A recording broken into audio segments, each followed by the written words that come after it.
구약성경 914면 잠언 4장 1절부터 9절까지의 말씀 제가 봉독하도록 하겠습니다. 아들들아, 아비의 훈계를 들으며 명철을 얻기에 주의하라. 내가 선한 도리를 너희에게 전하노니 내 법을 떠나지 말라.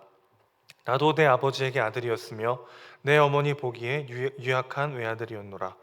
아버지가 내게 가르쳐 이르기를 내 말을 내 마음에 두라. 내 명령을 지키라. 그리하면 살리라. 지혜를 얻으며 명철을 얻으라. 내 입의 말을 잊지 말며 어기지 말라. 지혜를 버리지 말라. 그가 너를 보호하리라. 그를 사랑하라. 그가 너를 지키리라. 지혜가 제일이니 지혜를 얻으라. 내가 얻은 모든 것을 가지고 명철을 얻을지니라. 그를 높이라. 그리하면 그가 너를 높이 들리라. 만일 그를 품으면 그가 너를 영화롭게 하리라. 그가 아름다운 관을 내 머리에 두겠고 영화로운 면류관을 내게 주리라 하셨느니라. 아멘. 오늘 본문은 두 부분으로 이루어져 있는데요. 1절부터 4절은 아버지의 훈계가 대를 이어서 전해지고 있음을 강조하고 있습니다. 그리고 5절에서 9절은 지혜가 주는 유익을 설명하고 있습니다. 짧은 분량의 말씀을 이 두 가지로 간략하게 살펴보고자 합니다. 첫 번째는요, 변하는 것과 변하지 않는 것이 있다는 것입니다. 본문 1절에서 4절은 할아버지에게서 아버지에게로, 그리고 다시 아들에게로 대를 이어 전해지는 훈계에 대해서 이야기하고 있습니다. 아버지의 훈계가 대를 이어서 이어지고 있음을 강조하는 의도는 무엇일까요? 이 훈계가 할아버지와 아버지의 경험에 의해서 그 효과가 입증되었다는 것을 전달하는 것입니다. 그들의 삶을 통해서 이 훈계와 명철이 너무나도 중요하다는 것이 드러났다는 것을 강조하고 있는 것이죠. 그러나 사실 요즘은요, 이런 식의 접근은 부정적인 감정을 불러오기 딱 좋은 표현이다라고 할 수 있겠습니다. 본문 3절을 요즘 젊은 세대의 관점에서 보면 나도 네 나이 때는 말이야, 이런 느낌의 표현으로 읽히기도 하죠. 나 때는 말이야, 내가 젊었을 때 다 해봤는데, 이런 표현은 요즘 젊은이들의 마음을 더 다치게 하는 표현이기도 합니다. 세상이 워낙에 급변하기 때문에 예전의 경험이 무용지물이 되기 일쑤이고, 또 예전에는 통했던 전략이나 방식들이 이제는 더 이상 유효하지 않게 되는 경우가 많기 때문에 나 때는 말이야가 통하지 않는 시대가 된 것이죠. 그러나 아무리 세상이 변하고 달라져도 변하지 않는 것들이 있습니다. 세월이 흐르고 세상이 달라져도 선한 싸움을 싸우고 삶이라는 경주를 끝까지 마치면서 믿음을 지켜낸 신앙의 선배들이 건네는 삶의 진리는요, 오늘 우리에게도 너무나 필요한 변하지 않는 지혜들인 것이죠. 그래서 오늘도 우리는 성경 속에서 답을 찾아야 합니다. 성경이 때로는 지금 내 삶의 문제와는 상관없는, 와닿지 않는 이야기들로 가득 차 보일 때가 있죠. 이렇게 변해버린 세상에서 왜 이렇게 옛날 이야기를 하는가, 그런 느낌을 주는 구절들도 있습니다. 그러나 성경 속에 우리의 존재의 두려움과 결핍의 문제를 해결해 줄 답이 있는 줄로 믿습니다. 본문은 그것을 이렇게 표현하죠. 아버지의 훈계, 선한 도리, 아버지의 아버지가 가르쳐 주신 것들, 이렇게 표현하고 있는데, 그리고 이것들을 우리는 성경을 통해서 전해진 하나님의 말씀이라는 것을 알고 있는 것이죠. 이 진리의 말씀을 중심에 두고 내 삶을 해석하는 우리 모두가 되기를 소원합니다. 내 감정으로 판단하고 또 내 현실의 상황으로 해석하기 전에 하나님의 말씀을 중심에 두고 오늘을 바라볼 때 흔들리지 않고 중심을 잡고 오늘을 살아낼 수 있게 되는 것이죠. 자, 그러니까 성경을 보면 당장은 나하고는 상관없는 이야기 같은, 와닿지 않는 이야기들로 가득해 보일 때가 있지만, 사실은 세월이 지나고 사회가 급변하고 상황이 변한다 할지라도 변하지 않고 오늘 우리에게도 적용될 진리의 말씀이 담겨 있다는 것을 알게 되는 것이죠. 한 가지 예를 들어볼 수 있겠습니다. 창세기 1장 16절에서 18절 보면 이런 구절이 있어요. 하나님이 두 큰 광명체를 만드사 큰 광명체로 낮을 주관하게 하시고 작은 광명체로 밤을 주관하게 하시며 또 별들을 만드시고 하나님이 그것들을 하늘의 궁창에 두어 땅을 비추게 하시며 낮과 밤을 주관하게 하시고 빛과 어둠을 나누게 하시니 하나님이 보시기에 좋았더라. 하나님이 낮과 밤을 주관하게 하시는 광명체들, 광명체라고 표현됐지만 일종의 전구죠. 그런 전구를 달아 놓으셨다라는 이 말씀이 사실 오늘 우리에게 어떤 의미가 되는가 와닿지 않기도 합니다. 이 본문을 읽었던 1차 독자들은 출애굽을 한 이스라엘 백성들인데요. 그들은 태양신을 숭배하던 문화에서 살던 사람들입니다. 그런 그들에게 태양이 하나님께서 하늘에 박아 놓으신 전구다라는 선포는 어마어마한 충격을 주는 것이죠. 광야 앞에서 그들이 정말로 의지해야 할 것은 태양이 아니고 그 태양을 창조하신 하나님이심을 선포하는 말씀이라고 할 수 있겠습니다. 그러면 요즘 태양신을 숭배하는 사람들이 우리 중에 누가 있나요?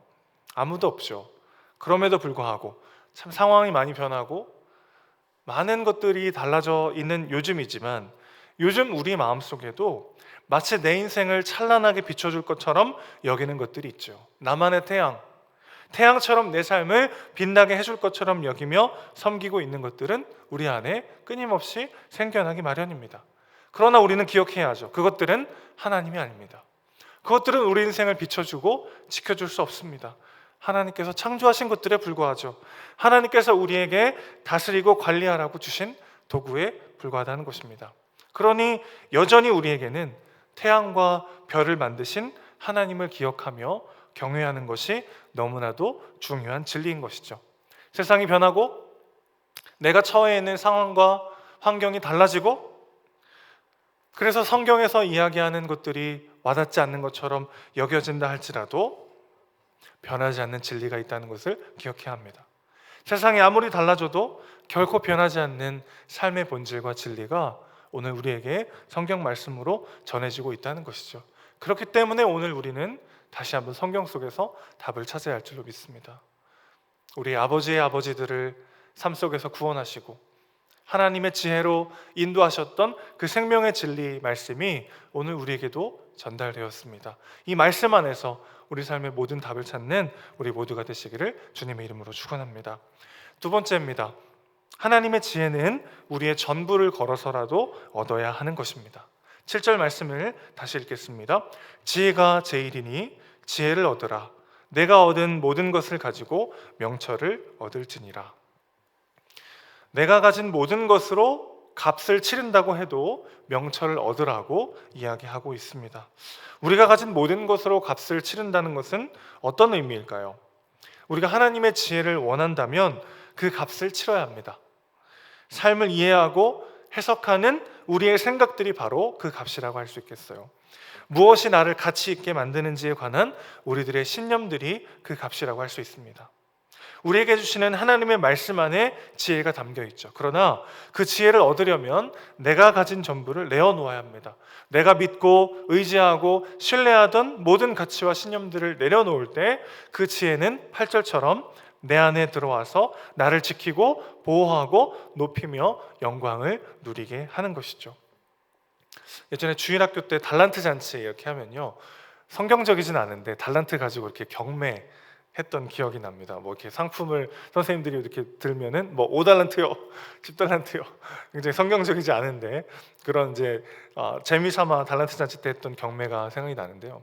제가 한 번은 이렇게 달란트 잔치 참여했는데 초등학교 시절에 대형 퍼즐판을 이렇게 선생님이 드시는 거예요. 너무 순간 갖고 싶은 마음이 막 올라왔습니다. 그래서 막 제가 가진 달란트 전부를 다 투자해가지고 그걸 샀는데, 알고 봤더니 그런 판이 2개나 더 있는 거예요. 그래서 제 친구는 반값에 다음 판을 사갔던 일이 있습니다. 잘못된 투자가 주는 상실감과 허탈함이 얼마나 큰가요? 그런데 본문은 세상 다른 것에 내 마음과 내 시간과 나의 어떠함을 투자하는 것이 아니라 하나님의 지혜를 얻는 일에 우리의 모든 것을 투자하라고 말하고 있습니다. 특별히 6절과 8절은요, 지혜에 대한 태도를 아내에 대한 남편의 애정 표현으로 묘사하고 있습니다. 6절에서 지혜를 버리지 말라, 그를 사랑하라, 이런 표현이 있는데 히브리어 원문의 두 동사가 모두 여성 목적격 어미를 가지고 있어요. 그러니까 무슨 말이냐면 쉽게 이렇게 직역할 수 있겠습니다. 그녀를 떠나지 말라, 그녀를 사랑하라, 이렇게 직역할 수 있습니다. 8절도 마찬가지인데요, 원문의 동사 형태를 살려서 직역하면 그녀를 높이라, 그녀를 품으라, 이렇게 해석할 수 있겠습니다. 특히 그녀를 품다라는 표현에 사용된 동사는 남녀의 애정 행위를 표현할 때 사용되는 단어입니다. 그러니까 지혜에 대한 우리의 태도가 아내에 대한 남편의 태도로 비유되고 있는 것이죠. 지혜를 필요에 따라서 순간적으로 추구하고 나의 일부분만을 가지고 추구할 것이 아니라 한 번 얻은 후에 끝까지 간직해야 하는 내 삶의 전부를 다해 가져야 하는 것으로 소개하고 있는 것이죠. 남녀의 결혼에 사랑에 비유할 만큼이요. 왜 그래야 합니까? 왜 지혜의 유익이 무엇입니까? 세상 다른 것에 투자할 때 그것이 우리의 삶을 본질적으로 책임져 줄 수 없지만 하나님의 지혜에 우리 모든 것을 투자할 때 그것이 우리의 삶을 책임지는 유일한 것이 된다는 것을 오늘 본문은 강조하고 있는 것이죠. 8절 9절 다시 한번 읽어보겠습니다.